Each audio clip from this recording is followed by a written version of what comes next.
Good evening, everyone. My name is Noreen Smith, and I'm the town moderator for the town of Charleston. It is. Where are you?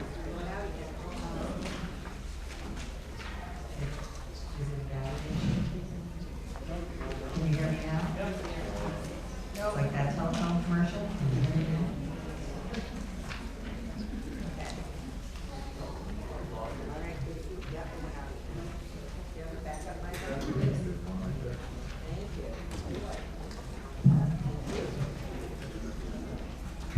Here you go. What do you do with this?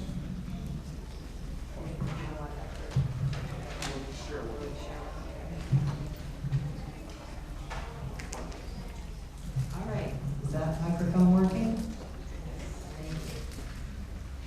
All right, good evening. My name is Noreen Smith, and I am the town moderator for the town of Charlton. It is 7:03 in the evening on May 19th, 2025, the third Monday in May. I hereby call our annual meeting to order. Thank you all for coming to discuss and vote on the issues before us.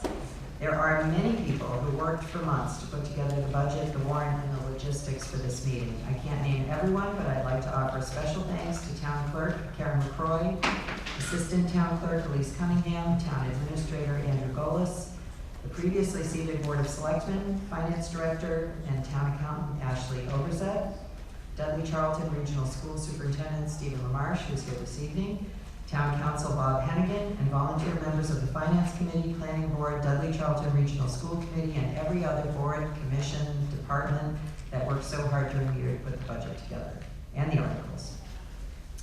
Thank you to the volunteers who are registering voters out at the front entrance of the school, and also to IT Director Jeff Sorrell and AV expert Drew Anderson for their support for tonight's meeting. On the stage, on your left, my right, are members of the Select Board, now chaired by Ms. Spiewak, and including Mr. Lancet, Mr. Koronis, Ms. Zarowski, and Mr. Singer. Town Administrator Andrew Golis, Town Council Bob Hennigan, and on your right, members of the Finance Committee, chaired by Mr. Kamasi, and including Vice Chair Ms. Lemire, Mr. Jacobs, Mr. Foskett, Mr. Belcito, and Ms. Terry. Our Finance Director, Ms. Overzet, and Town Clerk, Ms. LaCroix. In the event of an emergency, please exit the auditorium through the rear doors. There are additional egress points of egress at the front if needed.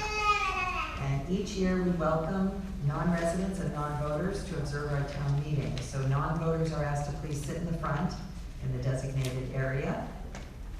You can move, thank you.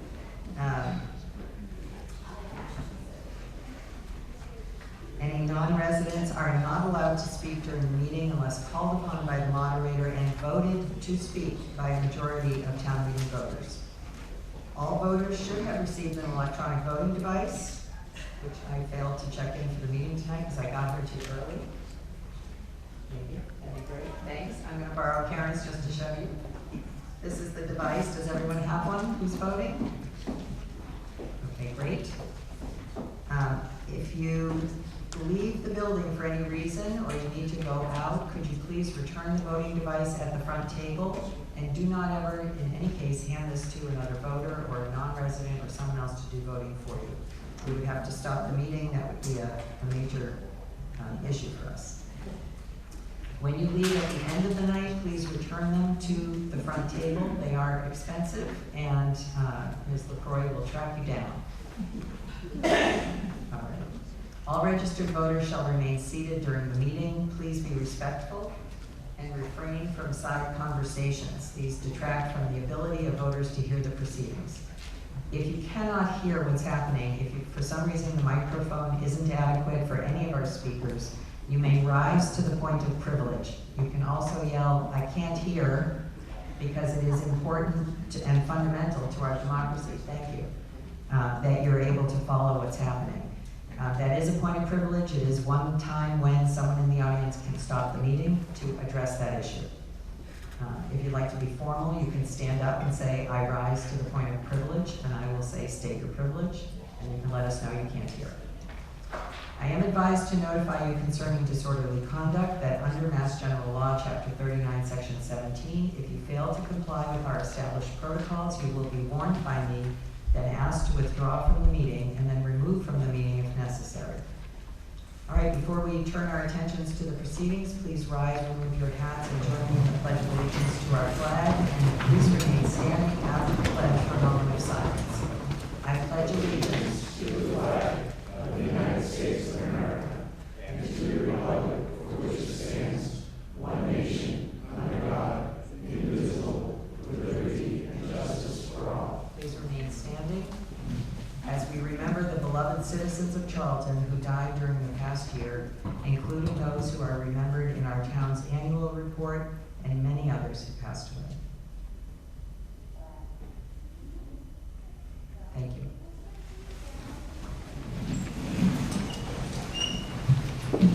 We will now review the procedures and protocols for town meetings. Some of you may be familiar with these procedures, and I ask for your patience while we ensure that everyone present understands the rules and when and how to participate. This is not a public hearing. Town meeting is the legislative body for the town of Charlton, and we follow parliamentary procedures published in the gripping book, Town Meeting Time. So if you're ever looking for a snoozer to read at night, Town Meeting Time, I can lend it to you. But it outlines our parliamentary procedure for the meeting. And I will guide you through that. You don't have to worry about that. That's my role as moderator. All right. All discussion must be directed to me through the moderator. When considering action on an article, I will call for a motion on the article and then a second on the motion. And then I may ask for the recommendation of the Finance Committee, the Board of Selectmen, or another board as appropriate. And then I will open the floor for discussion on the matter.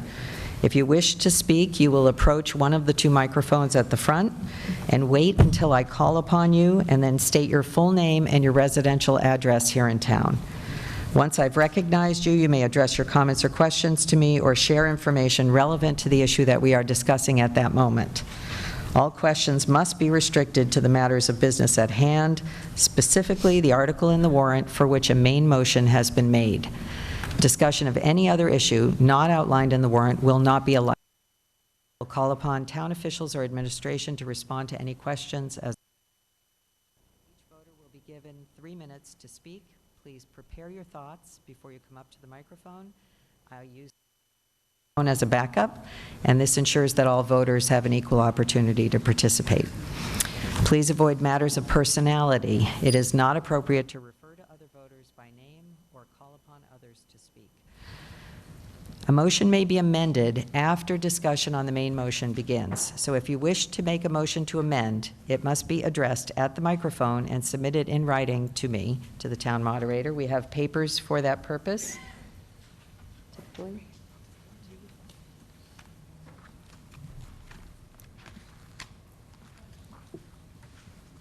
And here they are. I'm going to ask someone to put them out on the piano. If you have a motion that you know you'd like to amend already, you can grab a piece of paper and write it down to get it ready so that it keeps the meeting moving. All right. If there is a motion to amend and a second, then the amendment will be considered first, and then we'll move on to consider the main motion as amended. Amendments require a majority of town meeting. So when I call for a vote, your voting device will be activated, and you'll press red for no, green for yes, just the top two buttons. You can press multiple times, but only the last vote you register will be recorded. Your device will show the word OK when your vote has been received. If you have an issue with your voting device, that is also a point of privilege. You have the right to vote. If there's an issue, please let us know. All right, we'll use a test question to practice with your devices. Oh, boy. Can you read it? Have allergies been really bad this season? Have allergies been really bad this season? I brought my own tissues. So, have allergies been really bad this season? Green for yes, blue for no. Please vote now.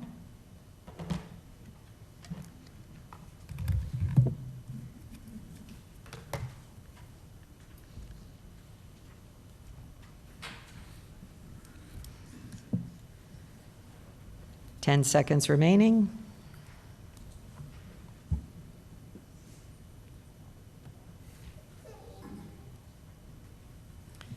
Please stop voting.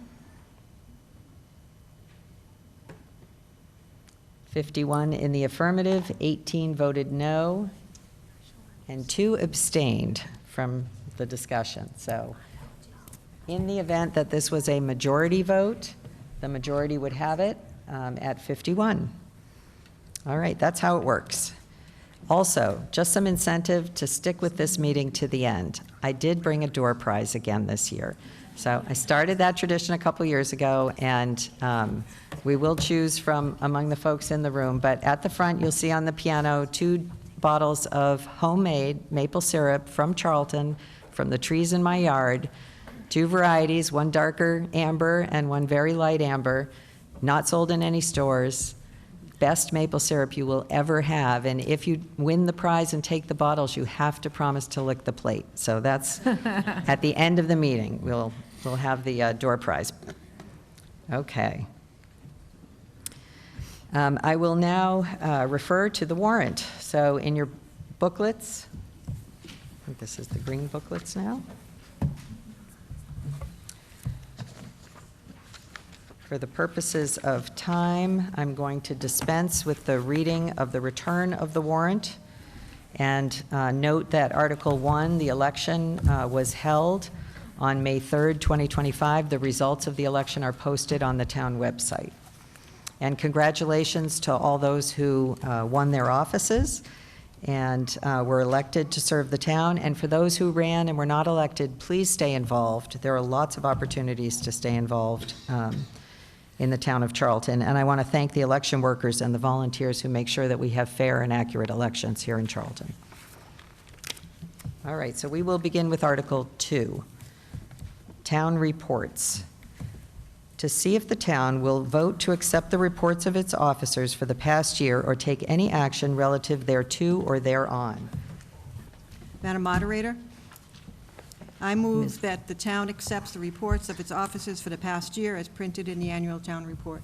Please wait to be recognized. Thank you. I was just going to note that the town report, it's referring to this, the annual report of the town.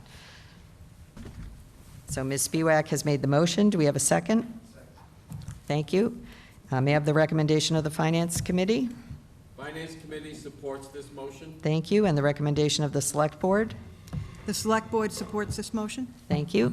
A majority vote is needed. Please pull out your voting devices and begin voting now.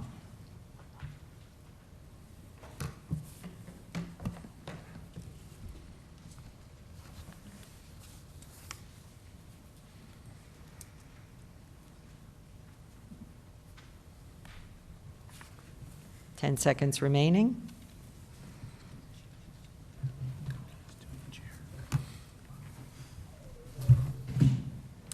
Please stop voting.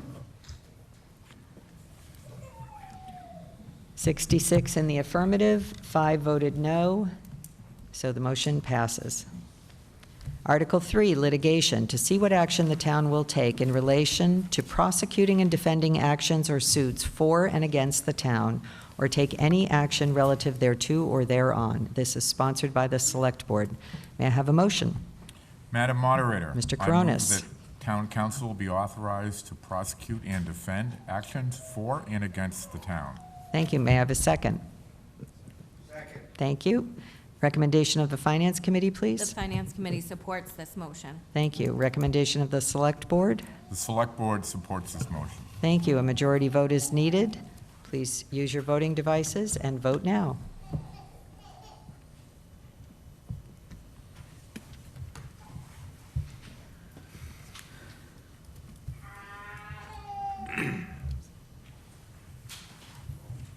Ten seconds remaining.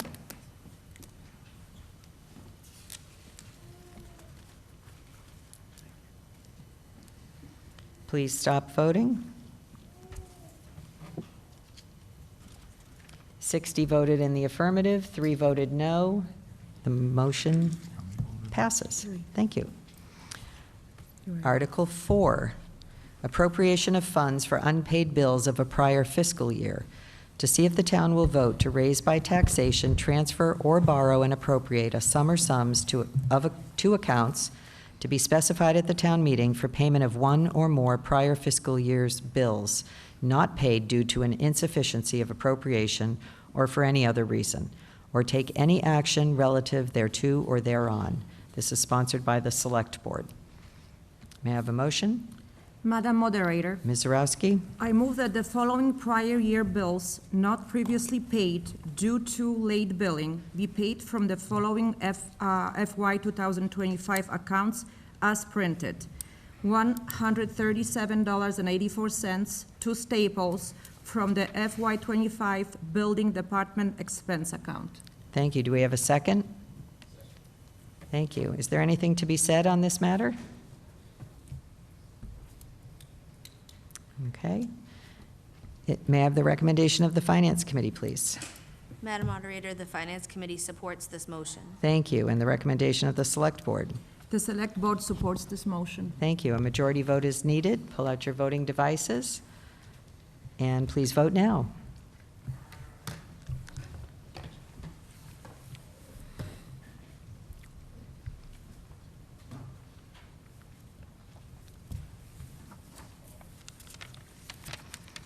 Ten seconds remaining.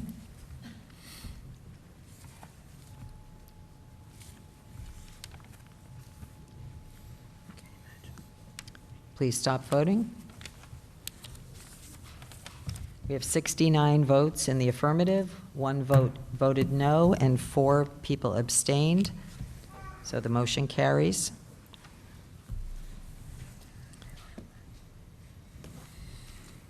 Thank you. Article 5, replace Engine 2. This is a borrowing article. To see if the town will vote to appropriate $1,100,000 for the purpose of replacing Engine 2 and for all other costs incidental and related thereto, to determine whether this appropriation shall be raised by borrowing or otherwise provided, or take any action relative thereto or thereon. This is sponsored by the Select Board. May I have a motion? Madam Moderator, Mr. Lancet. I move that the town appropriates $1,100,000 to pay the cost of replacing Engine 2 and for the payment of all other costs incidental related thereto, and that to meet this appropriation. The treasurer, with the approval of the Select Board, is authorized to borrow said amount under and pursuant to GL Chapter 44, Paragraph 7, Section 1, or any other enabling authority to issue bond or notes of the town, therefore, or to take any action relative thereto or thereon. Thank you. That's Chapter 44, Section 7, Part 1. May I have the recommendation of the Finance Committee? Madam Moderator, the Finance Committee supports this measure. Thank you. And a recommendation from the Select Board? The Select Board supports this motion. Thank you. A 2/3 vote is needed. Is there anything to be said on this matter? Yes, Mr. Sage. Please state your name. Sage, 41 Lincoln Point Road. Thank you. Just the other day on the news, there was a town appropriating monies for a new engine, fire engine, and it was costing them over $2 million and taking, they said, it used to be 2 years to get one, now it's about 4 years to acquire a new fire engine. Is this a new engine that we're trying to get or somebody's used one? Thank you. I'm going to refer that question to Mr. Golis. Madam Moderator, Yes. this will be a new custom-built engine. A new custom-built engine for the bargain price of $1.1 million. Is there anything further to be said? Okay, hearing none, please take out your voting devices and vote now.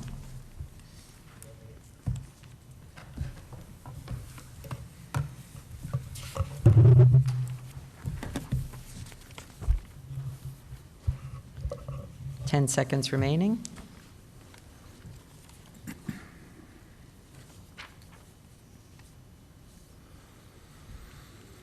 Please stop voting. We have 65 votes in the affirmative, 12 voted no, there were no abstentions, And I believe we've met the two-thirds majority needed for this article, so the motion carries. Thank you. Can't wait to see the new fire truck. All right, Article 6. Article 6, intra-departmental transfers for FY '25.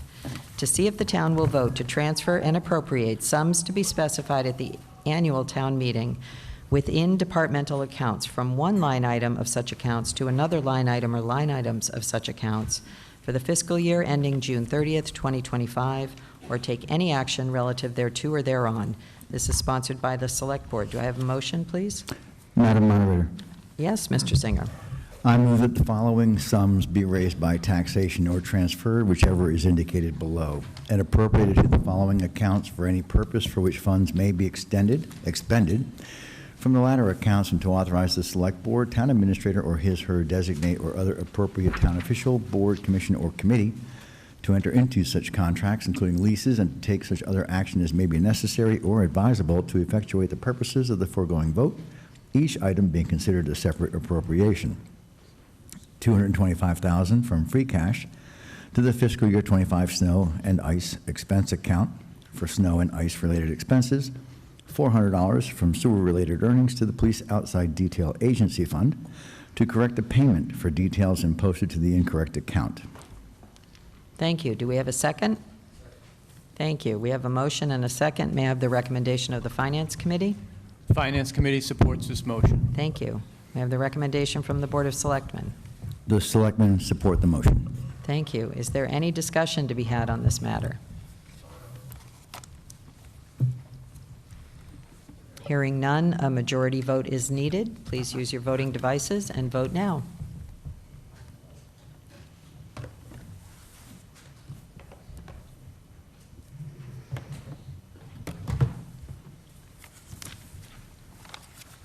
Ten seconds remaining.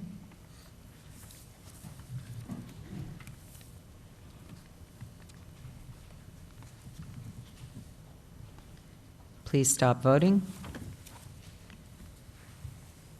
We have 67 votes in the affirmative, 9 voted no.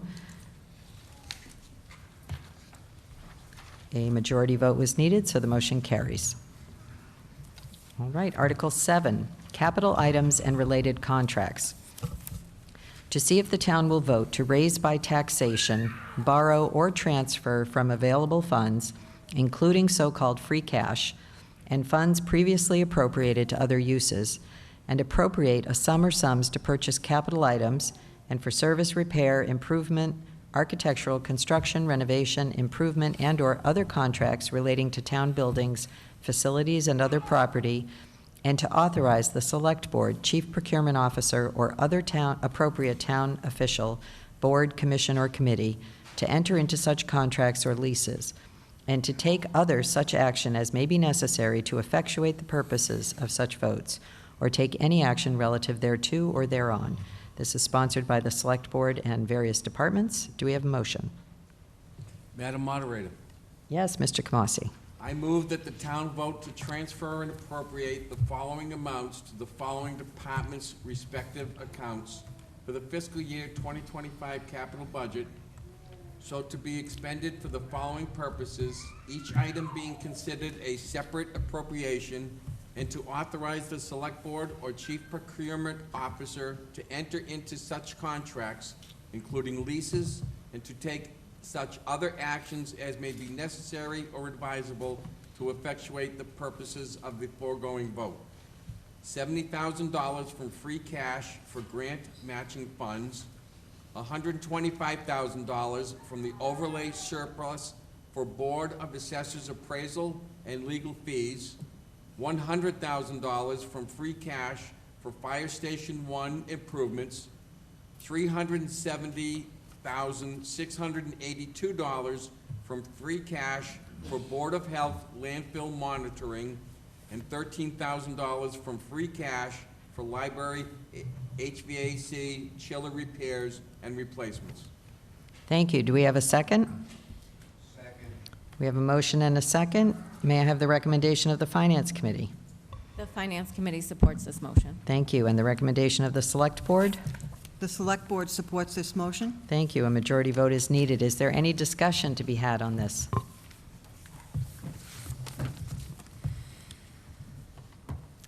Hearing none, please pull out your voting devices and please start voting.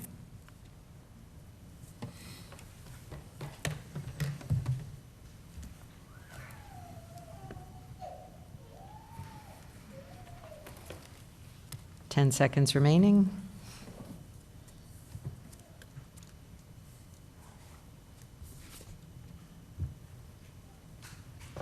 Please stop voting.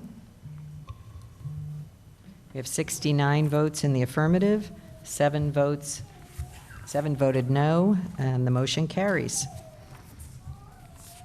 Thank you. Article 8, Town Budget.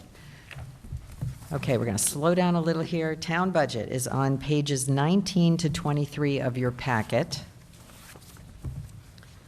So we're voting off of our motion here on pages 8 and 9, but the budget itself appears on pages 19 to 23. So I'll give people a chance to flip back and forth.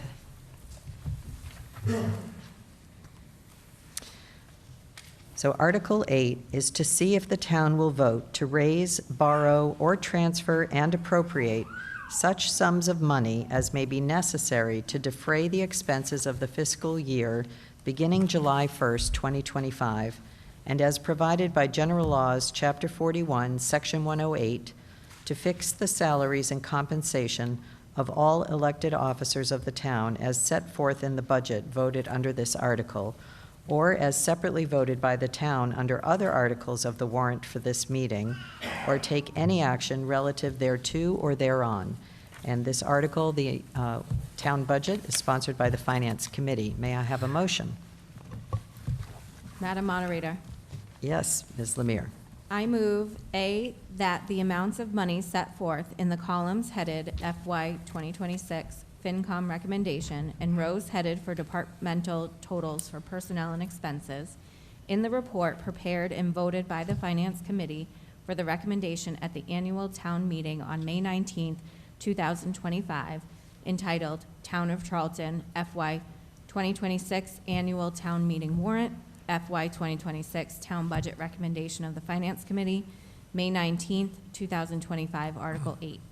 As most recently revised, except for those items which are covered by other articles, be appropriated for the several purposes therein itemized, $1 million to be transferred from the ambulance receipts reserved for appropriation, otherwise known as RRFA, $5,000 to be transferred from the sale of cemetery lots, RRFA, $41,925 to be transferred from the dam, RRFA, $15,000 to be transferred from wetlands protection, RRFA, $93,100 to be transferred from cable, RRFA, $3,000 to be transferred from building fines and enforcement, RRFA, $1,700 to be transferred from the ride share, RRFA, $2,803 from fund balance reserved for bond premiums, and $809,570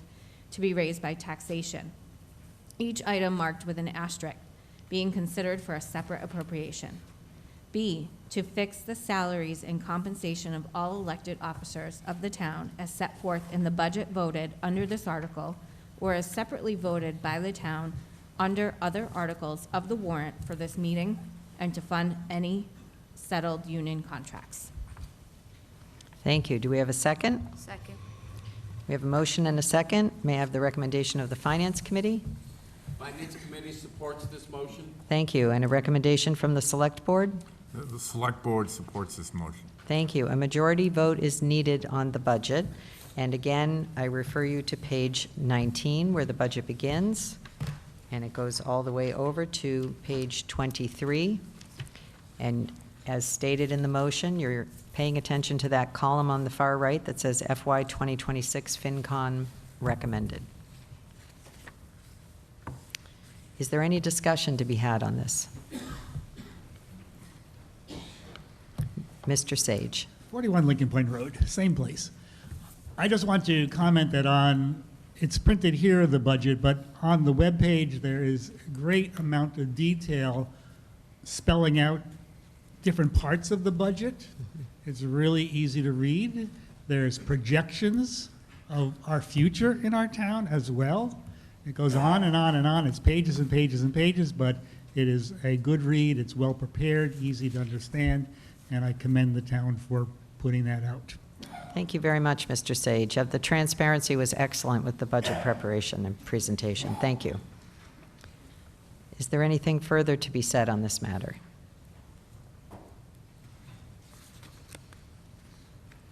All right, hearing none. Majority vote is needed. Please vote now.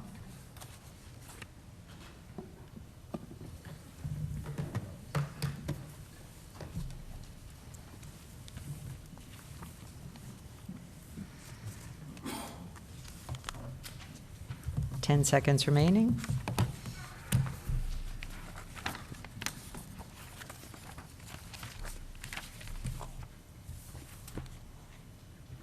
Please stop voting. 73 voted in the affirmative, 4 voted no. The majority was achieved, so the motion carries. Thank you. Article 9, Water Department Budget Enterprise Fund. To see if the town will vote to raise by taxation, borrow, or transfer from available funds and appropriate to the Water Enterprise Fund such sums of money as may be necessary, together with revenue from the Water Department operations, to defray the expenses of the Water Department for the fiscal year beginning July 1st, 2025, or take any action relative thereto or thereon. This is sponsored by the Water and Sewer Commission. Do I have a motion? Madam Moderator, Yes, Ms. Terry. I move that $94,800 be appropriated for the Water Enterprise Fund.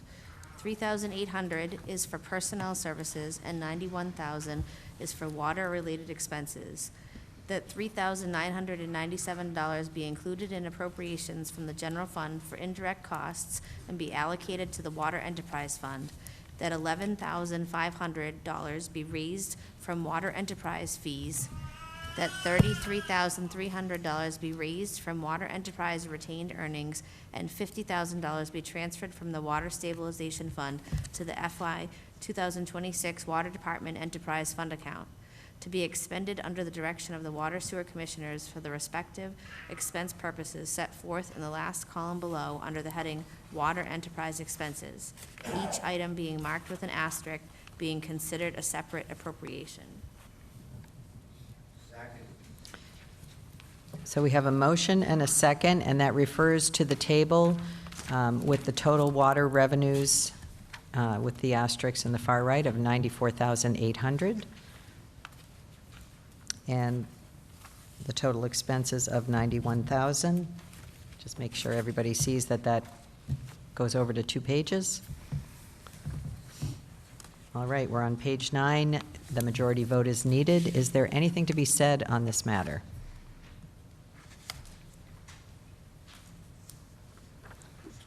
Okay, may I have the recommendation of the Finance Committee?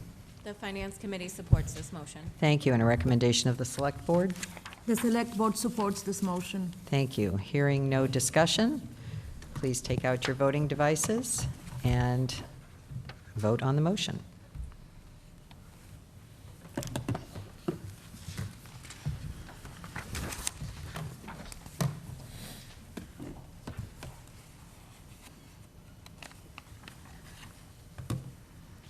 Ten seconds remaining.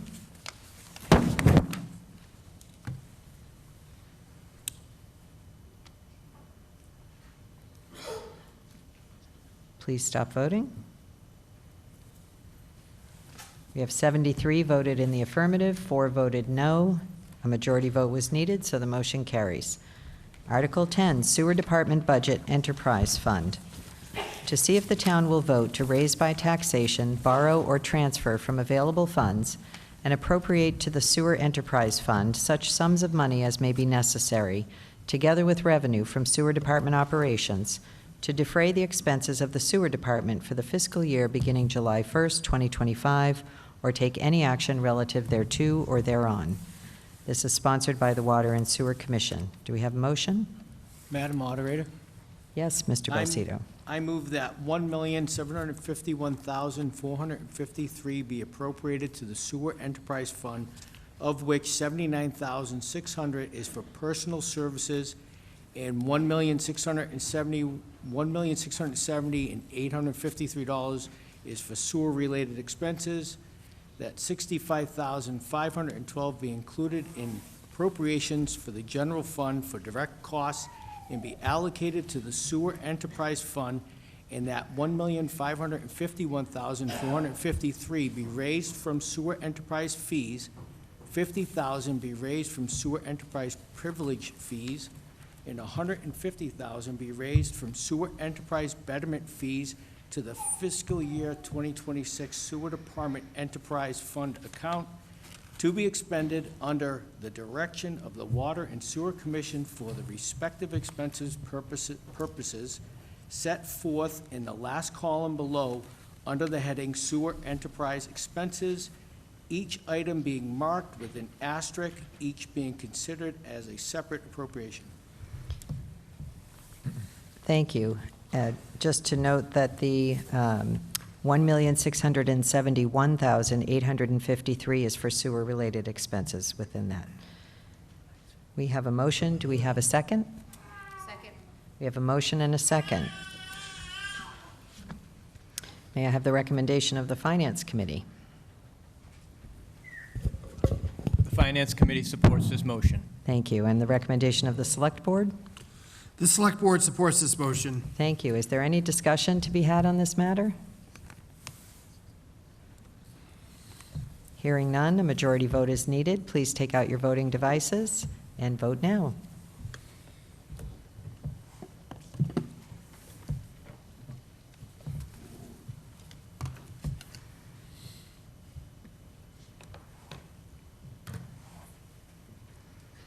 Ten seconds remaining.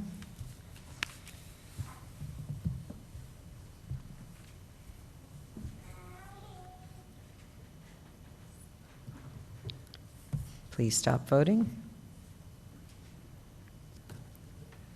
We have 64 votes in the affirmative, 7 voted no, and 2 abstained. The motion carries. Article 11, transfer of funds to and from stabilization fund account.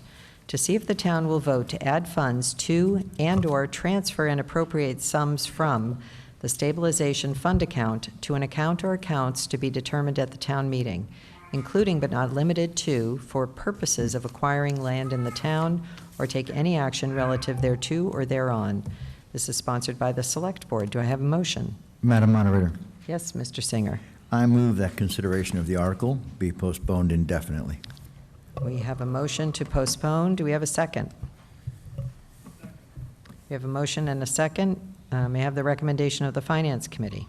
Finance Committee supports this motion. Thank you. Recommendation of the Select Board, please. The Select Board supports the motion. Thank you. A majority vote is needed to postpone.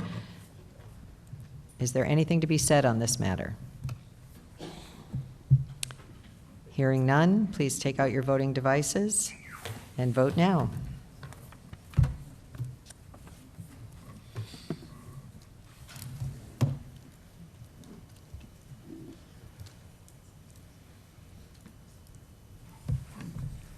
Ten seconds remaining.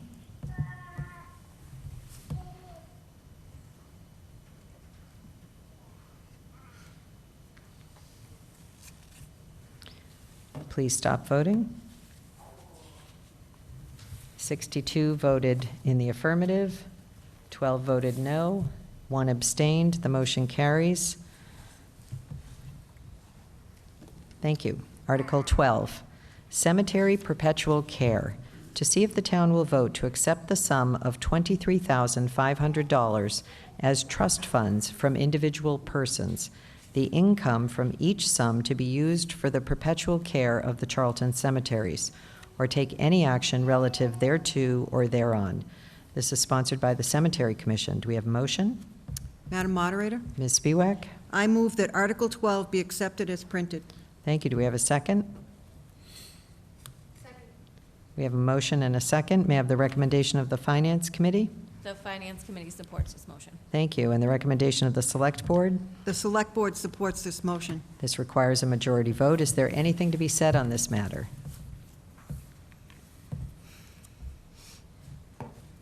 Hearing none, please take out your voting devices and vote now.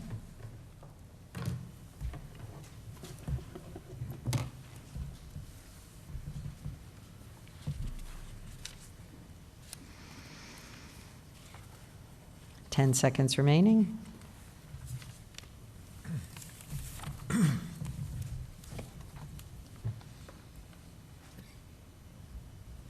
Please stop voting. 73 voted in the affirmative. Two people do not want to accept money for a gift to the town. The motion carries. Thank you. Article 13, revolving funds. These are funds which we establish annually. We reestablish these same funds annually. To see if the town, upon recommendation of the Board of Selectmen, will vote as authorized by Mass General Laws, Chapter 44, Section 53E and a half, to reestablish and/or establish the following revolving funds, and to authorize the official commission, board, or committee specified in the second column below to expend funds from the specified account without further appropriation, provided that the amount to be expended from such account in the fiscal year commencing this coming July 1, shall not exceed the amount set forth in the fifth column unless an additional amount or amounts are recommended by both the Select Board and the Finance Committee. And as you turn the page onto page 12, you'll see the list of the revolving funds, which include the Wire Inspector Revolving Fund, Gas Inspector Revolving Fund, Plumbing Inspector Revolving Fund, Cemetery Commission Revolving Fund, Recreation Commission Revolving Fund, Fire Department Hazardous Waste Revolving Fund, Planning Board Revolving Fund, Recycling Revolving Fund, and on the next page, Building Department Permitting Revolving Fund, the Board of Health Revolving Fund, and the Stormwater Revolving Fund, or take any action relative thereto or thereon. This is sponsored by the Select Board and various departments. Do I have a motion? Madam Moderator. Mr. I Coronis. move that Article 13 be accepted as printed. Thank you. We have a motion and a second.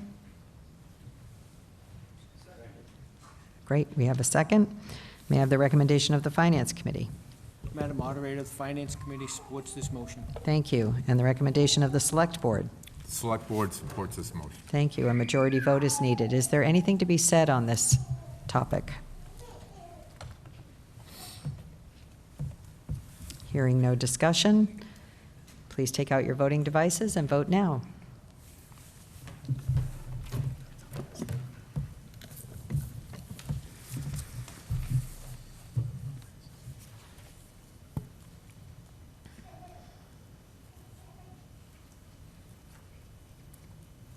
Ten seconds remaining.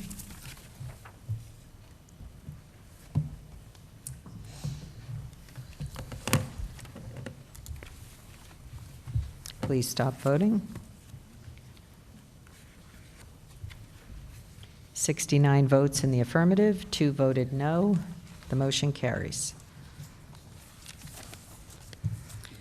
Article 14. Before we consider Article 14, I would like to just highlight in your packets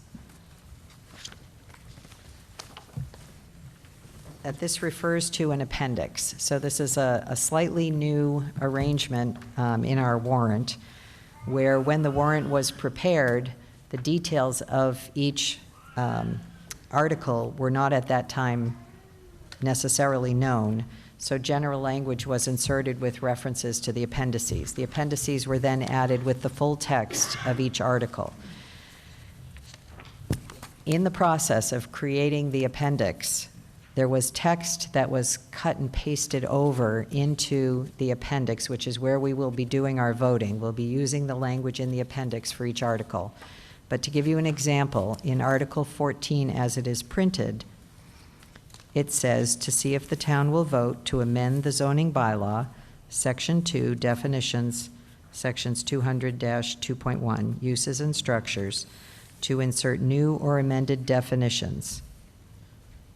And then there's a sentence in there we don't need that says, "The full text of the proposed amendment will be available for public review at Town Hall and on the town's website prior to the town meeting." And then a second sentence we don't need that says, "A public hearing will be held by the planning board as required under MGL Chapter 40A, Section 5, or take any other action relative thereto or thereon." So I am going to invite a motion to amend Articles 14, 15, 17, 18, 19, 20, and 21. In each of those articles, these same two sentences appear, and I'm going to request a motion to amend those articles to strike the sentences, quote, "The full text of the proposed amendment will be available for public review at Town Hall and on the town's website prior to town meeting. A public hearing will be held by the planning board as required under MGL Chapter 40A, Section 5," end quote. That will effectively strike that sentence from each of those articles where it appears, because it doesn't contribute to the meaning of the article.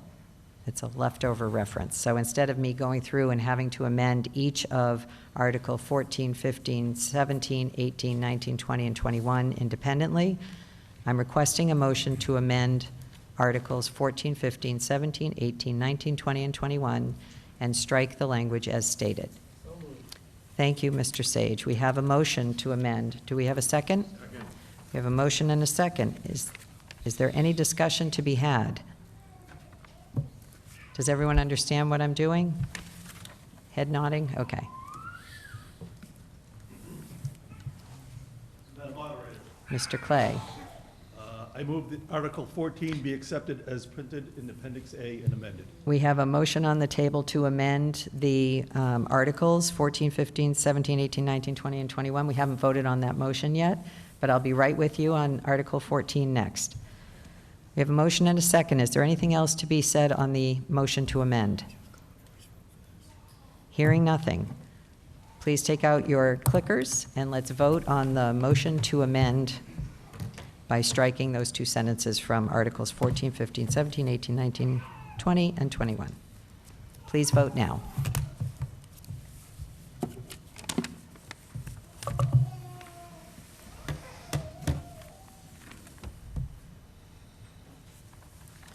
Ten seconds remaining.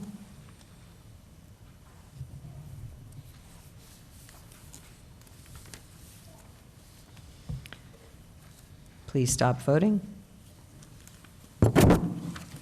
68 voted in the affirmative, 4 voted no, 1 abstained, and a majority vote was needed for the motion to amend, so that motion carries.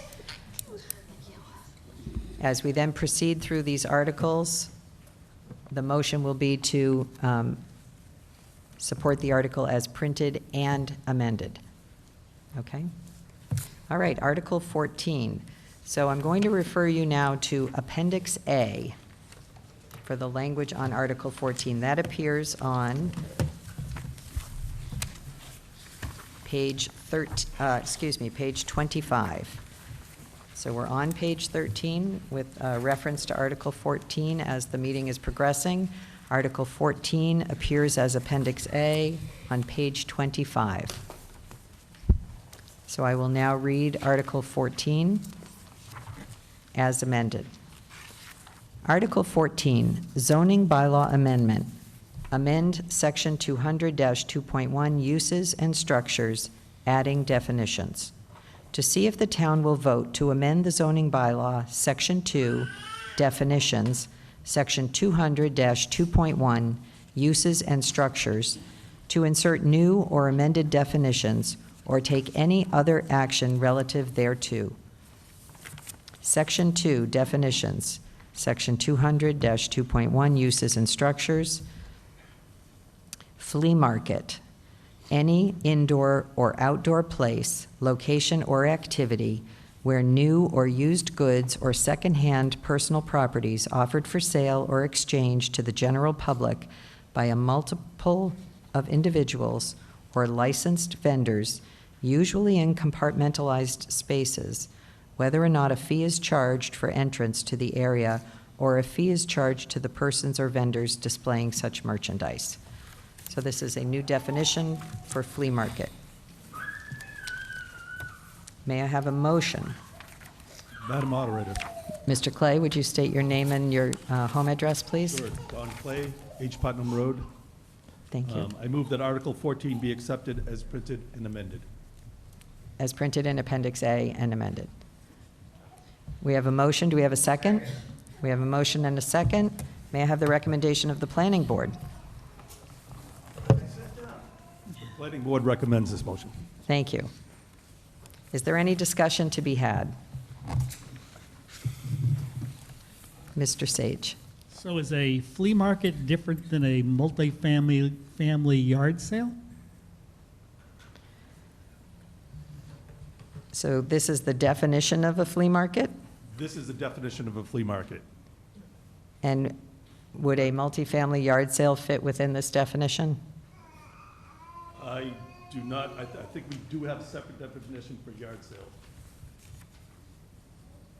Curtis, is that right? Yeah. Although it probably could fit under this definition also.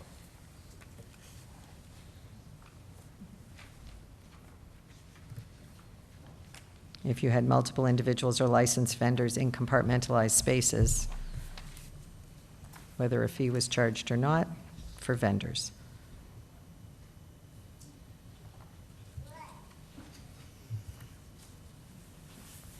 Is there any further discussion?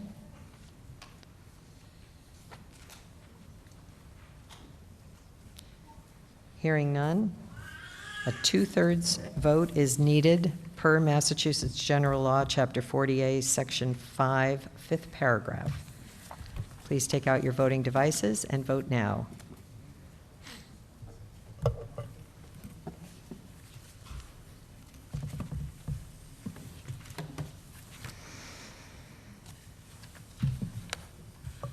Ten seconds remaining.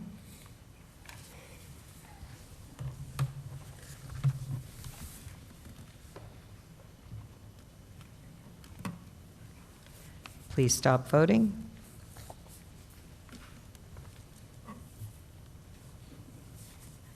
"52 voted in the affirmative, 13 voted no, 4 abstained.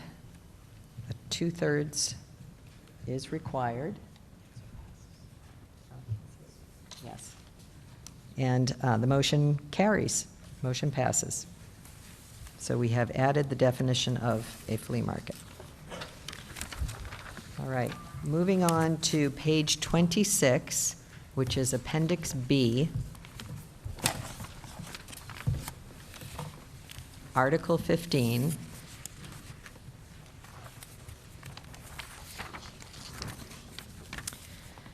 Zoning bylaw amendment to amend Section 200-2.1 Uses and Structures, adding definition of accessory dwelling units, and add new section under Section 200-5, Special Regulations relative to accessory dwelling units, to see if the town will vote and amend the zoning bylaw by deleting the existing definition of accessory apartment and inserting in place thereof a new section provides a new definition for accessory dwelling unit, or take any action, any other action relative thereto. So as printed, Section 2 definitions, Section 200-2.1 uses and structures, you can see accessory apartment has been struck and replaced with accessory dwelling unit, ADU, a self-contained housing unit inclusive of sleeping, cooking, and sanitary facilities on the same lot as a principal dwelling, subject to otherwise applicable dimensional, parking setbacks, lot coverage, and other requirements of this bylaw. And adding gross floor area, the sum of the areas of all stories of the building of compliant ceiling height pursuant to the building code, including basements, lofts, and intermediate floored tiers, measured from the interior faces of exterior walls or from the center line of walls separating buildings or dwelling units, but excluding crawl spaces, garage parking areas, attics, enclosed porches, and similar spaces. Where there are multiple principal dwellings on the lot, the gross floor area, or GFA, of the largest principal dwelling shall be used for determining the maximum size of a protected use ADU.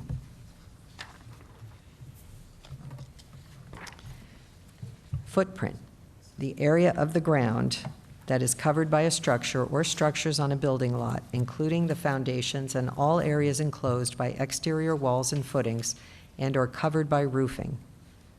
And then adding as a new section, 200-5.22, accessory dwelling units.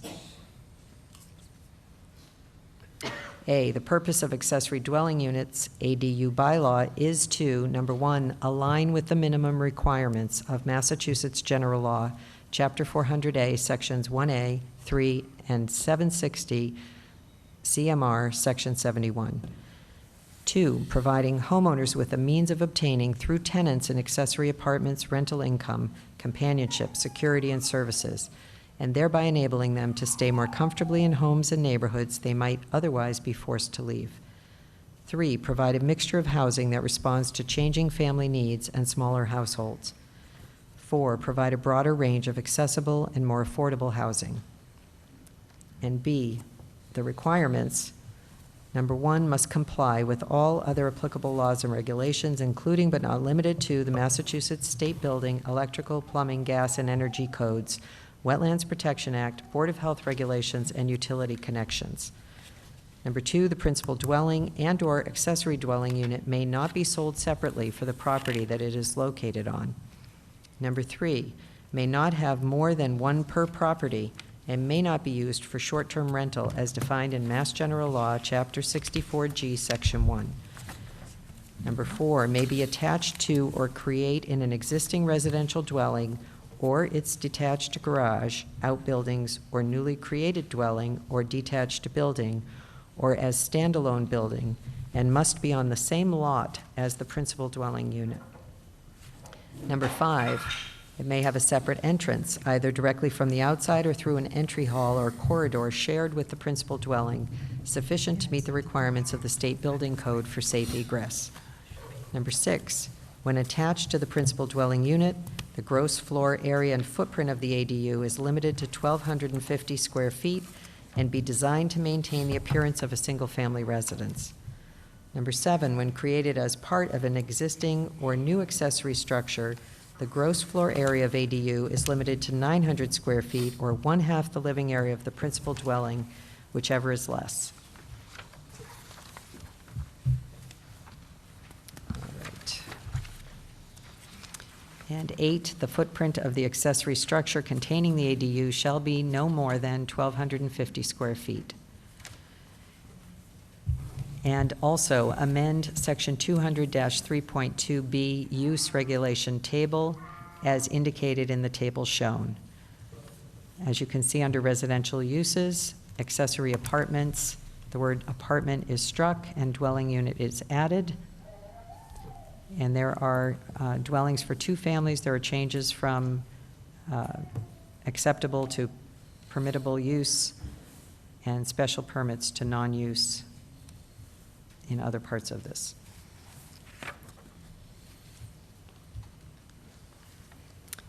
All right, do we have a motion?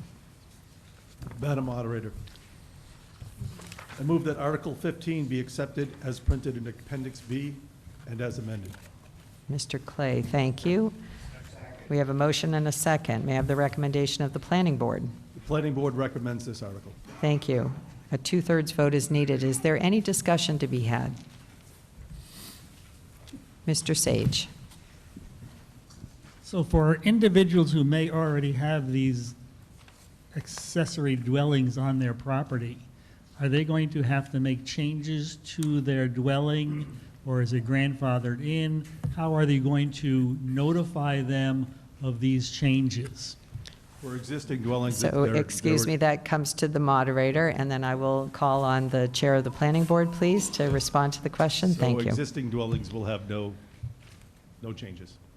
Thank you. So no changes to existing dwellings. Is there anything further to be said? We would love to hear from the baby in the room. Okay, hearing none, please pull out your voting devices and vote now.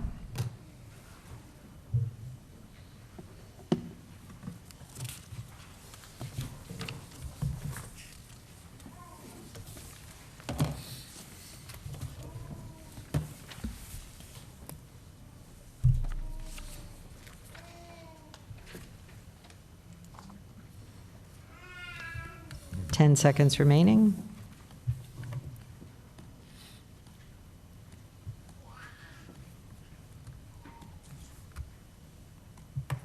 Please stop voting.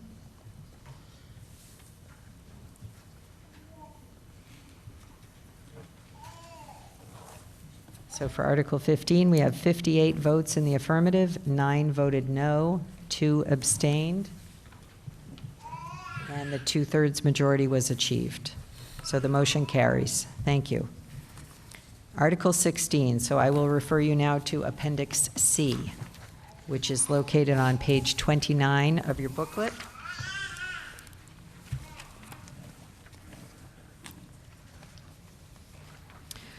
Article 16, zoning bylaw amendment. Amend the footnotes of the intensity of use table, section 200-3.2, use regulations. Amend section 200-3.3, intensity regulations, and amend section 200-4.2, off-street parking requirements. To see if the town will vote to amend the zoning bylaw section 200-3.2, use regulations, paragraph D, intensity of use schedule, by removing notes and related references shown by deleting the language struck through and relocating, amending, and inserting paragraphs 8 through 13 into section 200-3.3, intensity regulations, paragraph B, supplementary requirements, and amend section 200-4.2, off-street parking requirements, paragraph D, other requirements, by deleting the language struck through or take any other action relative thereto or thereon. On section 3, use and intensity regulations, section 200-3.2, use regulations, part D, the intensity of use schedule, you can see as presented in your packet that footnotes were struck. So all of the footnotes were struck and crossed off on that page 29. Page 30, all of that language was struck.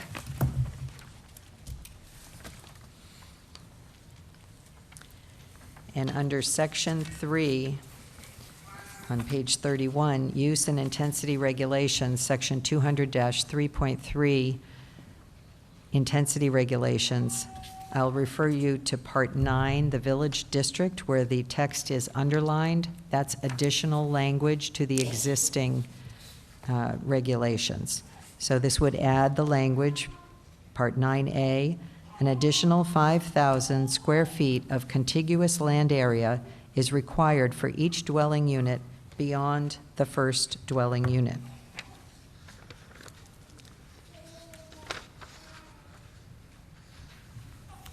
And on page 32, under section 13, exceptions, it adds this section. A, lot coverage specified by special regulations of section 5, and B, setbacks specified by special regulations, section 5.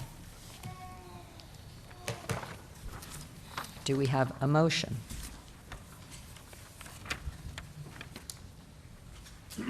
I move that Article 16 be accepted as printed in Appendix C and amended. This article was the one that did not need the amended language. Okay. Then So we have a motion to accept Article 16 as printed printed. in Appendix C, and we have a second. Is there any discussion to be had on this? May I have the recommendation of the planning board, please? The planning board recommends this motion. Thank you. This requires a 2/3 vote.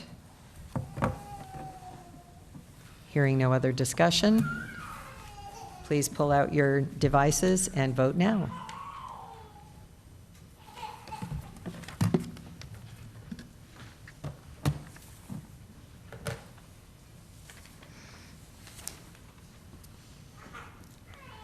Ten seconds remaining.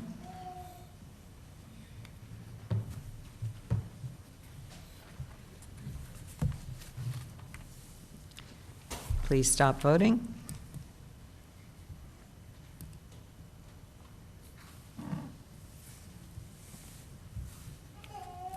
Article 16, 53 votes in the affirmative, 7 voted no, 1 abstained.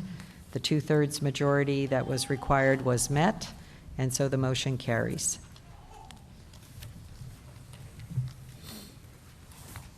Thank you. Article 17. I refer you to Appendix D, which begins on page 33.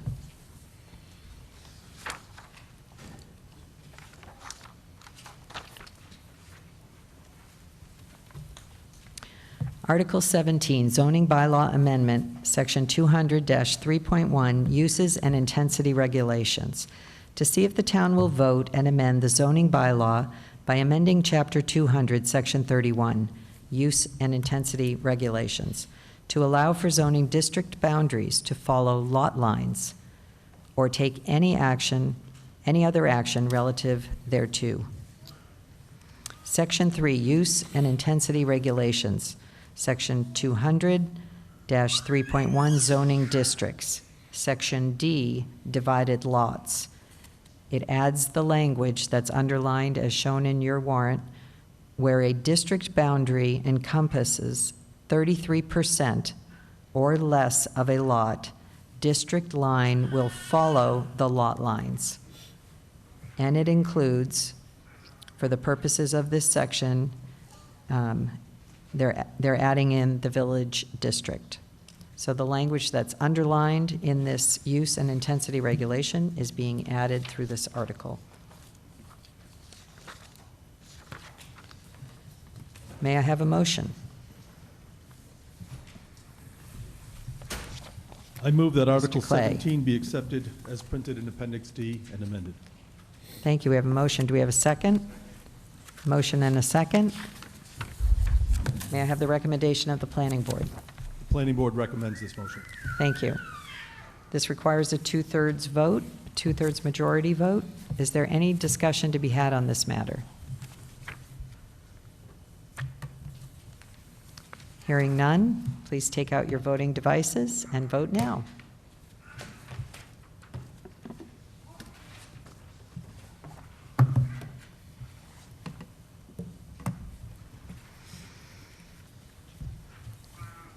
Ten seconds remaining.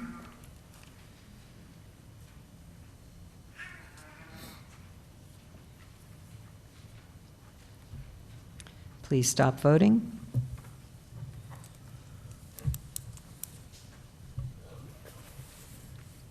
We have 53 votes in the affirmative, 7 voted no, 3 abstained, and the motion carries by a two-thirds majority.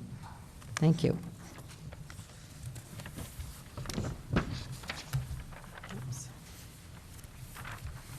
Article 18, I refer you to Appendix E on page 34. This is where they really put me to the test here, like. All right.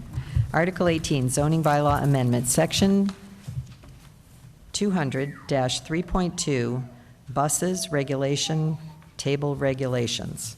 To see if the town will vote and amend the zoning bylaw by amending Section 200-3.2, Use Regulations, Section B, Use Regulation Table, relative to certain agricultural, residential, recreational, business, and accessory uses in the agricultural or rural residential, low-density residential, residential small enterprise, neighborhood business, village, community business, industrial general, and business enterprise park districts, or take any other action relative thereto. Section 3, Use and Intensity Regulations. Section 200-3.2, use regulations table is shown. And you can see the changes with the strike-through in the permitting by district. This table continues on to page 35.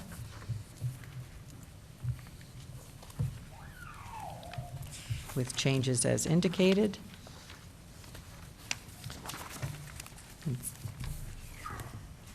So for people watching at home, I will summarize that the changes occur on the use regulation schedule for principal uses for indoor, commercial, horticultural, floricultural establishments, 1,500 to 50,000 square feet on a single parcel. The permitting sections have changed. Under residential uses for dwellings for 2 families and multifamily dwellings, this is an update because the ADU just passed. For dwelling, major residential development, dwelling units over first floor business uses in 1 and 2 family dwellings, and a mix of residential. Under recreational uses, it strikes massage parlors, and picnic and beach area permitting is updated. Business uses, now restaurants now including bars and grills, and it strikes out a separate note for other eating and drinking establishments, most notably known as bars and grills. And the permitting in those sections is modified. Offices of licensed medical and dental practitioners limited to general outpatient care and diagnosis has a permitting change in the community business column. Businesses with professional and general offices with less than 12,000 gross square feet of floor area per structure has a change in the community business column. Funeral homes have multiple permitting changes. Animal or veterinary hospitals have been updated for special permit in agricultural or rural areas. Schools striking for-profit with permitting update in community business. Hospitals and clinics for in- and outpatient care striking for-profit have several changes.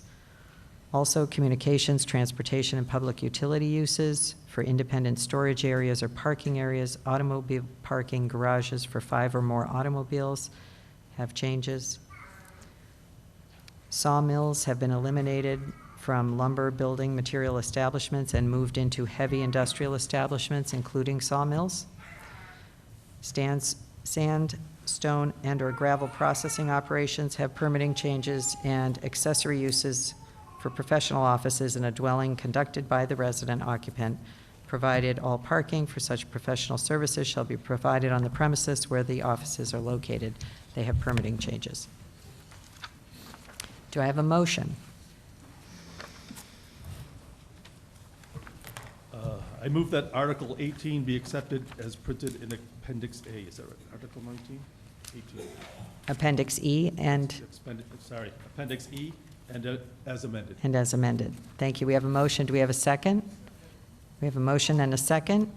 May I have the recommendation of the planning board? Planning board recommends this motion. Thank you. We need a 2/3 vote, majority vote. Is there any discussion to be had on this?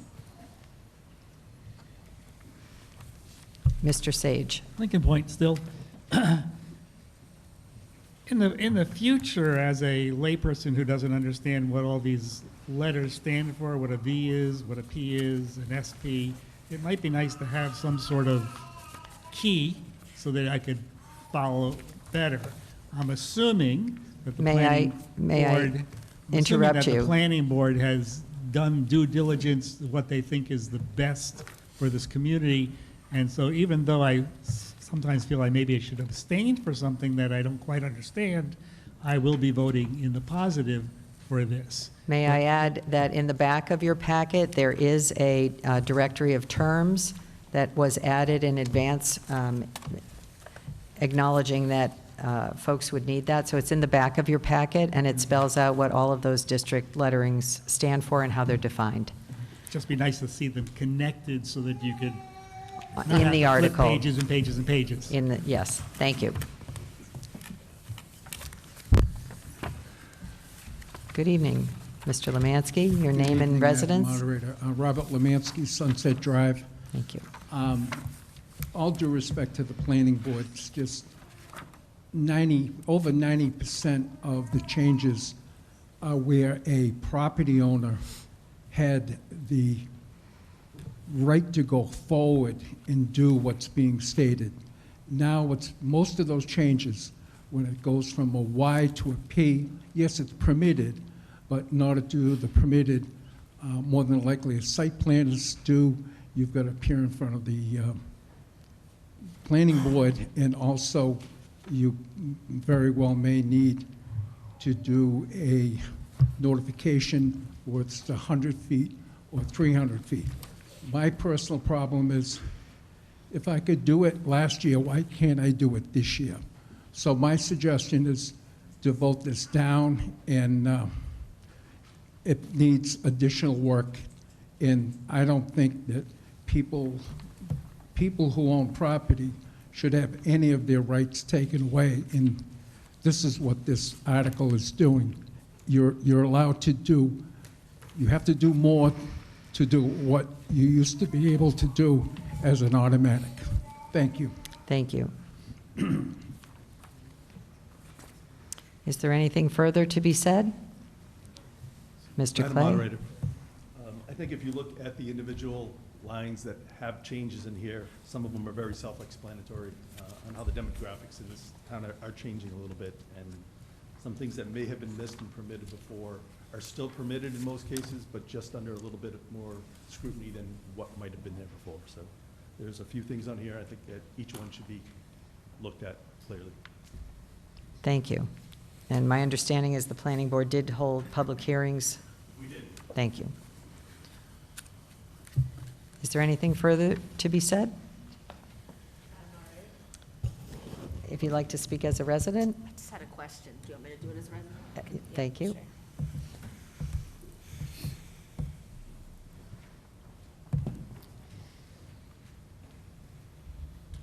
Ms. Terry, your name and address? Madam Moderator, 1 Wakefield, Jamie Terry, 1 Wakefield Drive. Thank you. I had a question for the planning board chairperson. You have to ask it through the moderator. I Thank will. you. Yes, I just wondered if anybody attended the public hearings, and if they did as a private citizen of that, that maybe impacted, maybe spoke one way or the other, because there is not anybody here speaking that way, that is speaking to their challenges for their property. Thank you. So the question is that there was a public hearing held, and I'm going to entertain this question, but this is outside the conversation relative to the warrant. But I will entertain the question, and Mr. Clay, could you please state when the public hearing was held and if any residents attended? Sure. Over several meetings of the planning board, these changes have been discussed. We held a public hearing on it on May 7th. There were some residents in attended and some things were discussed, and no major changes were taken out of there. There were a few changes in verbiage and things like that that were changed. So Okay. Thank you very much. well noticed. Thank you. Mr. Lemansky? Yes, thank you. I was in attendance at that May 7th public hearing, and I did point out to the planning board that there were over 20 yeses that were being taken away and then turned into Ps, which, again, it's a whole other different process. It's more arduous. And again, I'm just a believer that if you own property and the lots, or excuse me, the rules are laid out, then, you know, this is changing the rules. So I'm just against that. Thank you. Thank you. Thank you very much. And the changes are clearly marked on the tables here for everyone. That's what you're voting on. All right, if there's no further discussion,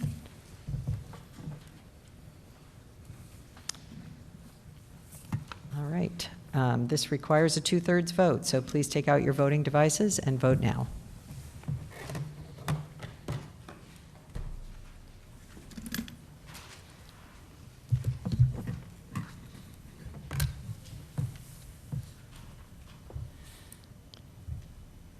Ten seconds remaining.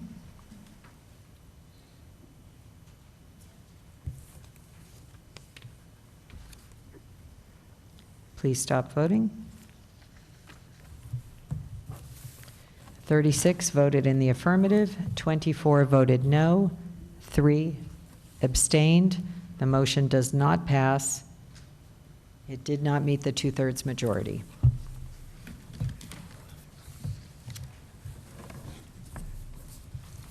Okay, Article 19. For Article 19, I refer you to Appendix F on page 36 of your packet.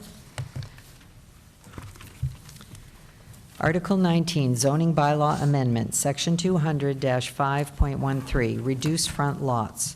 To see if the town will vote and amend the zoning bylaw, Section 200-5.13, Reduced Frontage Lots, by deleting certain language struck through and amending and inserting new language as recommended, or take any other action relative thereto. Section 5, Special Regulations, Section 200-5.13, Reduced Frontage Lots. The changes occur under Section B, General Requirements, Item 3, striking the words "the building" and inserting "structures." Setback line shall be a minimum of 200 feet and inserting the words "from the front property line."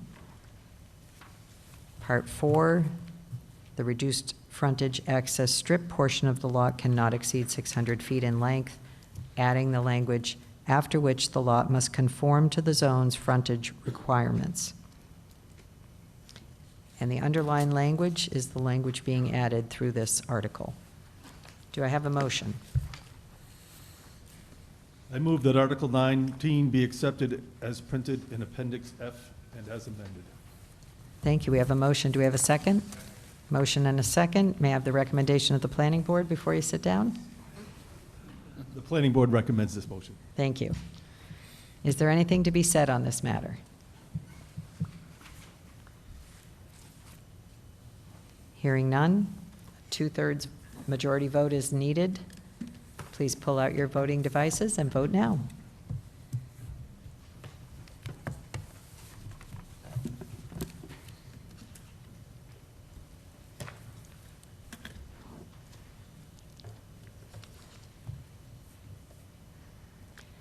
Ten seconds remaining.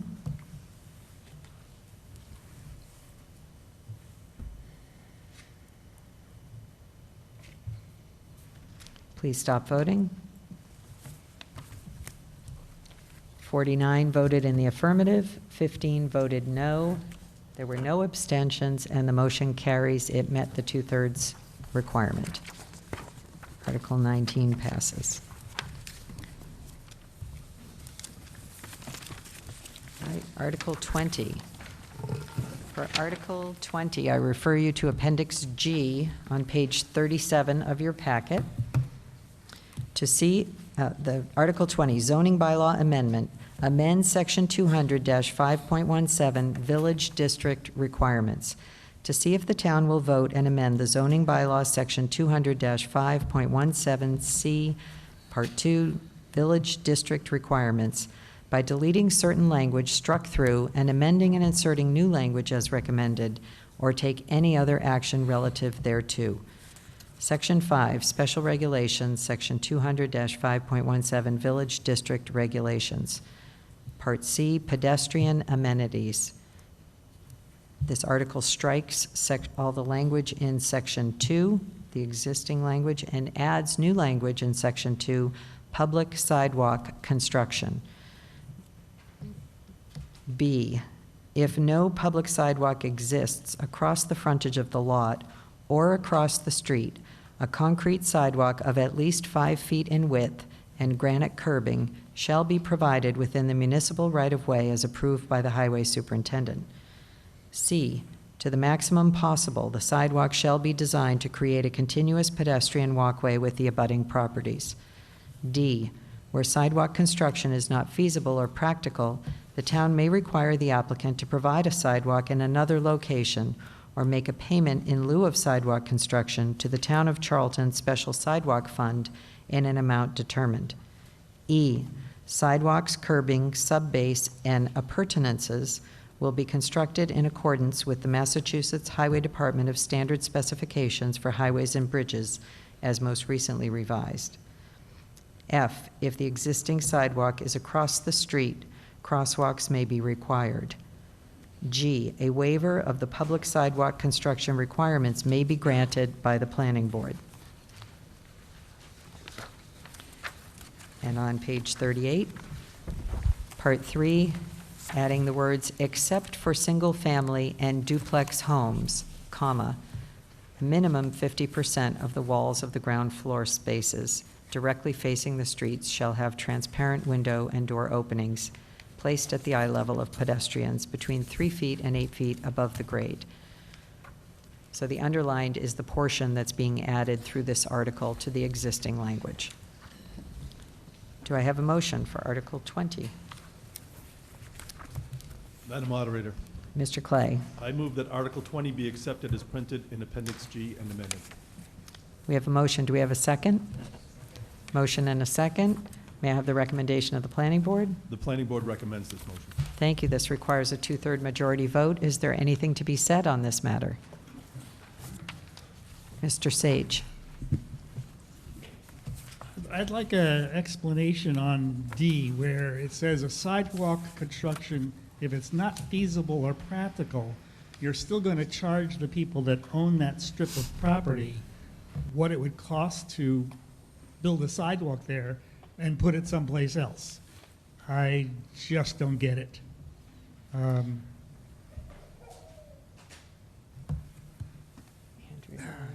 That's all I can say. I just don't understand the purpose. Thank you. So the question is relative to Section D, where sidewalk construction is not feasible or practical, the town may require the applicant to provide a sidewalk in another location or make a payment in lieu of sidewalk construction. Could you explain, give an example of that, Sure. please? So some locations in the village district, there are no sidewalks currently. So if someone was to build a home, they would just have to build a sidewalk in front of their house that. Sorry. If someone were to build a home where there was no sidewalk existing, they would have to build a sidewalk in front of their house that basically went nowhere. So what we're proposing is the planning board could require them to pay a fee for a sidewalk construction at a later date in that location or someplace else around town. So Okay. to build a sidewalk in front of a house that goes nowhere doesn't make sense for anybody. Okay, so the intention is to avoid the situation where one house has a little piece of sidewalk and another doesn't because the town hasn't fully constructed the sidewalk yet. Sure. Thank you. Yes, Good evening, Madam Moderator. My name is Anthony Abbey, 89 Haggerty Road. I have a question, and it's regarding the modification from the at least 4 feet in width should be provided, and it's being upgraded to 5 feet. Is that in regard to ADA, or what is the reasoning? So, yes, thank you, Mr. Abbey. The language that was struck had a requirement of at least 4 feet in width for the sidewalk, and the new language states at least 5 feet in width. Mr. Clay, is that an ADA requirement? Yes, I believe it was, and I'm trying to find out a little bit more notes about that.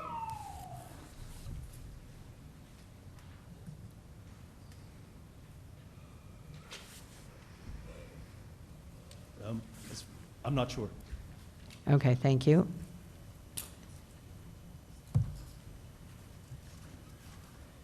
If we're unsure, maybe we would consider a tabling of that until we can get a clarification. I'm all for widening it if it's a requirement for ADA, but would this be required for existing extensions that we're going to do in these areas, or would this be for new construction? I would hate for us to start going from a 4-foot to a 5-foot to a 4-foot in certain areas. I think it wouldn't benefit us in those terms. And this change speaks strictly to the village district regulations. Mr. Clay, did you? Yeah, okay, thank you. Yes, Mr. Lemansky. Madam Moderator, thank you. Yes, sir.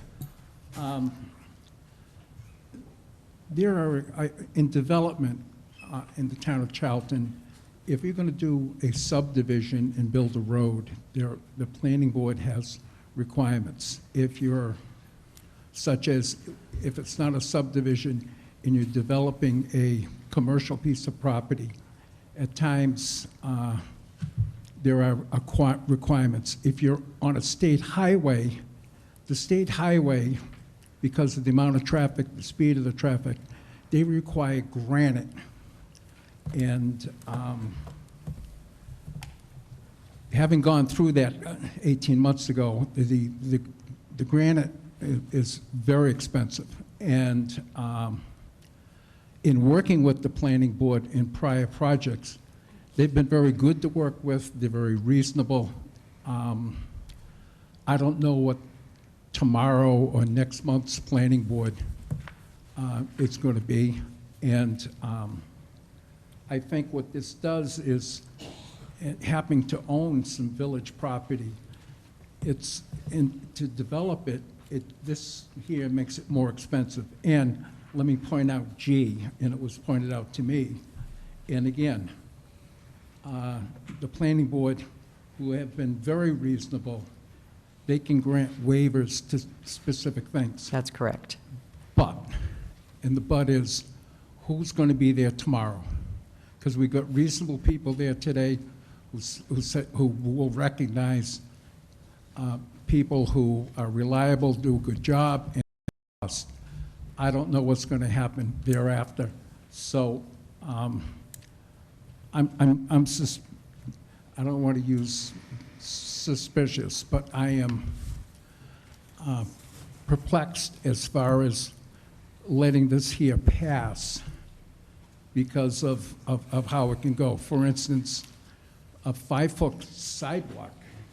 I mean, that's almost like the new Route 20, what they're doing down there with some of those sidewalks there. And of course, my answer to that is it's federal funds. But it is important that if things are going to get done, you want them done properly, and you want everything to look very conforming and also reasonable. And my point is, I think some of this is unreasonable as far as the 5-foot. Thank you. Thank you. I will point out, not specific to Mr. Lemansky's comment, but if you look at the text that is being struck, much of that language already exists in the current requirement that the planning board may require the applicant to provide a sidewalk in another location or make a payment in lieu of sidewalk construction. So that language in itself is already there. This would strike it and reorganize it within the new text. Mr. Meskis, would you like to speak? And please state your name and address. Curtis Meskis, 72 H-Foot Road. As the person who often has to interpret these things and assist developers in bringing projects forward, the lack of specificity, if I can say that word, that we had led to much confusion. We didn't know if the sidewalk was to be constructed of asphalt, concrete, if curbing was required or not required, and who decided what the construction standards were. So the attempt here is to provide specificity that the developer knows what they may be required to do, what the remedies are, and gave an escape clause that the planning board may waive, right? We may require a sidewalk in another location. It didn't say we have to. It says we may. So I urge that we pass this article. Thank you. Is there anything further to be said on Article 20?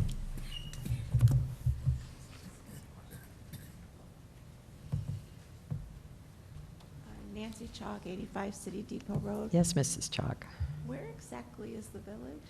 So thank you. In the back of your packets, we did provide a map that shows the district layout for the town so that you could refer to that because we figured this question would come up. The village district is in the downtown area of Charlton. And Andrew, could you describe what color it is in your packet? Because I don't have that map with me. Came out pretty small, but it is a shade of purple. What page is it on, Darker please? purple. There is not a specific page number, but Is it at the very end? It's the last page of your packets. 47 would be chronological. Okay, thank you. And would you highlight where the village district is, please? It would be the darkest purple smack in the center of the page. Could you point to it, please? This larger area? Correct, Okay. yes. So I'm going to highlight. Does anyone remember Carol Merrill from, I forget if it was The Price is Right. She would show you what was in box number 1. On your map, there's a large purple blob that looks a little like Martha's Vineyard if you turn it sideways. That is the Village District.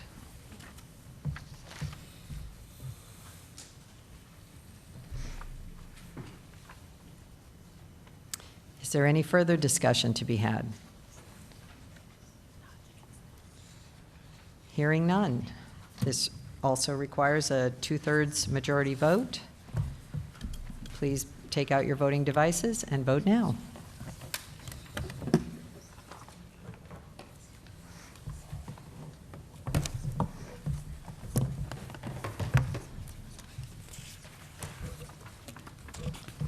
Ten seconds remaining.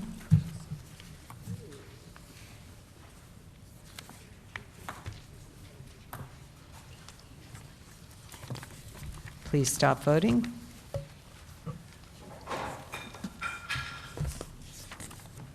Article 20 has 42 votes in the affirmative, 16 voted no, 1 abstention, and the motion carries. It passed the 2/3 requirement.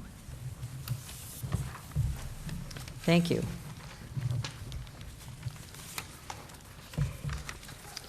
We're almost there. And there's a door prize. Don't leave early.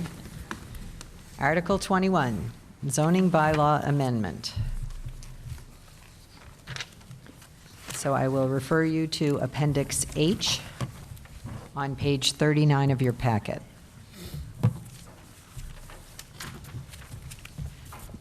Article 21, zoning bylaw amendment, Section 200-7.1, administration, and Section 200-7.2, granting authority. To see if the town will vote and amend the zoning bylaw, Section 200-7.1, administration, and Section 200-7.2, granting authority, by deleting certain language struck through and amending and inserting new language as recommended, or take any other action relative thereto. Section 7, administration, Section 200-7.1, administration. Part D, site plan review and approval. Section E, striking the words "all uses in those districts where site plan approval is required," and adding the language "all uses which a special permit is required," SP. On page 40, this continues. Under Section 2, general requirements, Part C, adding parts C, D, E, and F. The planning board may, in any particular case where such action is allowed by law, in the public interest and not inconsistent with the purpose and intent of this site plan review, waive strict compliance with its rules and regulations. D, the planning board may waive the requirement for site plan review where there is a change in use or occupancy and no substantial construction or improvements to the site will occur. E, the waiver may be granted only after a finding by the planning board that the proposed use will not substantially affect existing drainage, vehicular and pedestrian circulation patterns, and any of the other standards or criteria provided for hereafter in this section, and that sufficient parking exists to serve the new proposed use. And Section F, the planning board shall require an application for a waiver of site plan submittal that shall at a minimum include a narrative describing the prior use of the site, sufficient plans, drawing, and/or photographs to show the nature of the proposed use and its impact. And in Section 200-7.2, granting authority, it strikes Section B, the Zoning Board of Appeals, and it adds Section J. Unless otherwise addressed by the bylaw, the planning board shall use the following criteria for granting a special permit. 1, provides opportunities for services beneficial to the community as a whole. 2, the proposal does not result in unreasonable noise, odor, or glare. Carrying over onto page 41. 3, the lot size provides more than reasonable setbacks to building structures and accessory uses, including parking or loading areas. And 4, does not result in traffic exceeding the capacity of the roadway, as shown by a traffic study performed by a registered professional.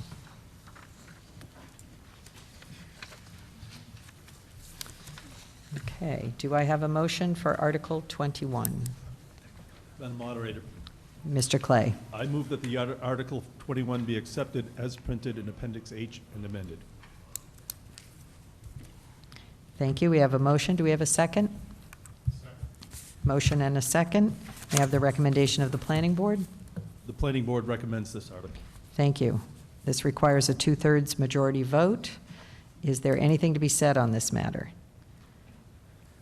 Madam Moderator, Yes, Mr. Meskis. Curtis Meskis, 72 H Foot Road. I'd like to propose an amendment to this article. Under item number 4, that starts, does not result in traffic exceeding capacity of the roadway. There should be a period there, and the remainder of the sentence be struck.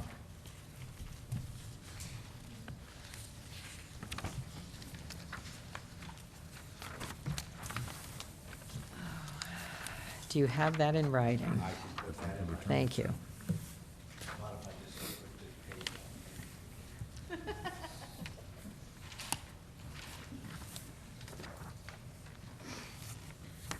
You said period after roadway, right? That is correct. Could you restate the section you're referring to? Item number 4, which has new language that says, does not result in traffic exceeding the capacity of the roadway, insert a period, and strike the rest of the sentence. Thank you. So we have a proposed amendment. If everyone can find section 4, it's the last sentence in this article that says, does not result in traffic exceeding the capacity of the roadway. The proposed amendment, the motion, is to amend by adding a period and striking as shown by a traffic study performed by a registered professional. Do we have a second? Second. We have a motion and a second. May I have the recommendation of the planning board for that amendment? The planning board does support that amendment. Or the planning board chair, I should say, since you didn't have time for a meeting to take a vote. Oh, okay, great. All right, the planning board does support that amendment. Mr. Meskis? The explanation is the person who typed this up neglected to remove that when he forwarded it to printing. Okay, thank you. That's helpful information. Is there anything further to be said on this amendment? We're going to vote on the amendment to add the period and strike the latter part of the sentence on section 4. Hearing no further discussion, while Mr. Meskis is typing that up. The amendment only requires a majority vote. Can I do that? Okay. Please vote now.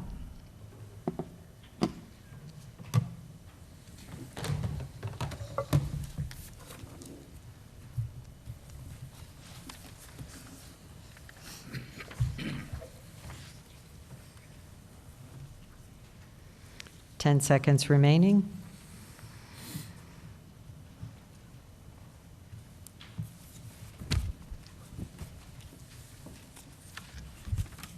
Please stop voting.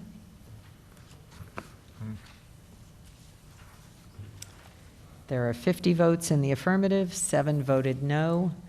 The motion passes. So this is the amendment, passes, which means now we will go back to voting on Article 21 as twice amended.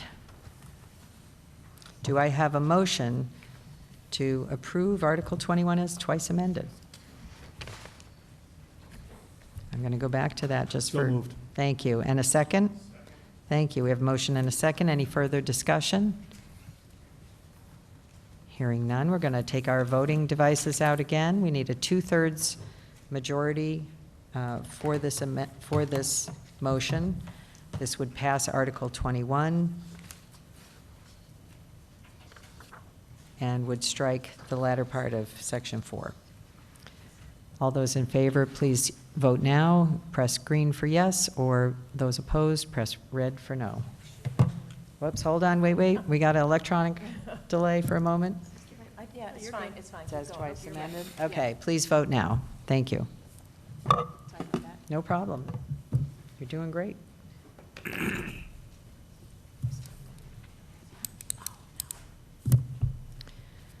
10 seconds remaining.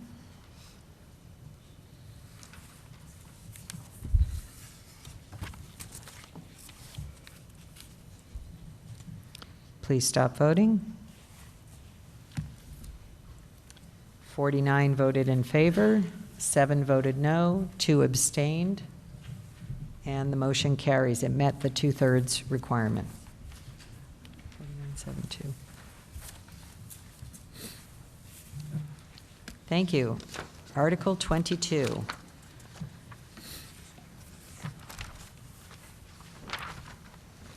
Which is Appendix I in your packet on page 42.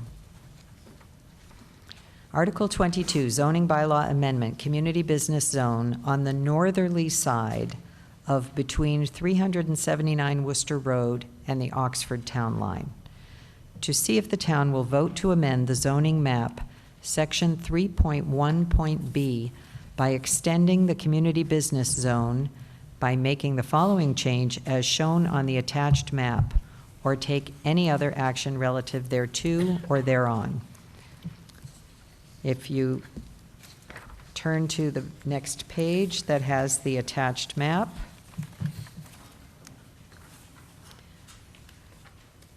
there are actually two maps.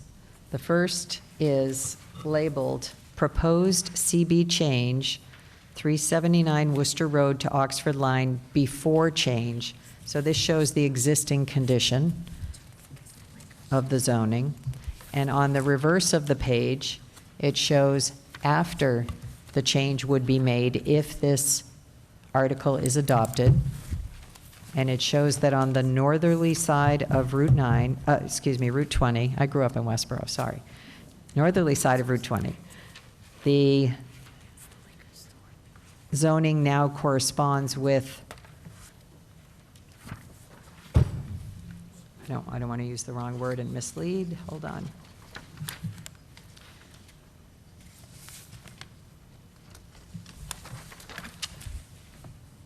It extends the community business zone by making those changes.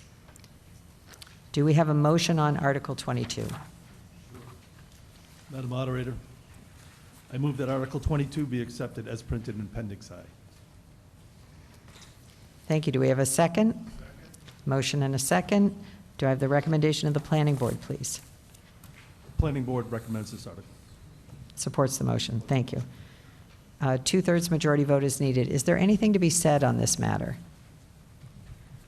Mr. Clay? So I just want to make it clear that the purpose of this is to extend the current zoning that splits lots to the rear of the existing lot that it's at. So it's just extending it a little further to the property line. To the property line. To the back property. So it extends the zone to the property line so that a single property has a single zoning associated with it on the north side of Route 20 only. There is one section on the south side of Route 20. If you notice, there's a little. In the red right box. inside the red box. Okay. So before the change, there's a gap in the zoning on the map in the red box on the southerly side. And after the change, it fills in that gap with consistent zoning.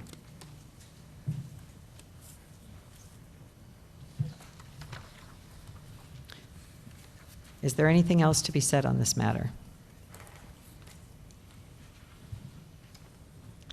Hearing none. A two-thirds majority vote is needed. Please pull out your voting devices and vote now.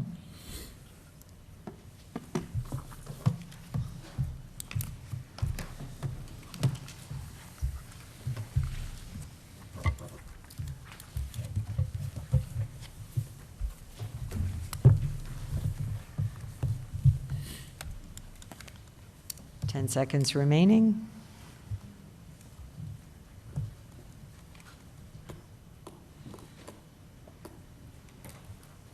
Please stop voting. 54 votes in the affirmative, 4 voted no. We achieved the two-thirds majority, so the motion carries.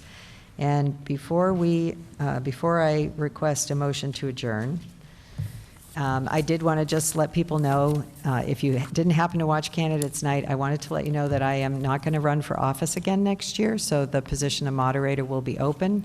So anybody that thinks they could do a better job, get yourself out there, run for office next year. It's a 3-year term. It's been an absolute honor to serve the town for 2 terms, And I'm excited for whoever takes it over next, and I'm happy to support you in the transition. And after we do the motion to adjourn, we're going to do a door prize drawing, so don't leave. Mr. Meskis? Thank you for your service. Oh, thanks. I motion we adjourn. Thank you. Thank you. We have a motion and a second to adjourn. All in favor, shout out aye. Aye. Anybody who wants to stick around, say no. All right, motion carries. Thank you. The meeting's adjourned.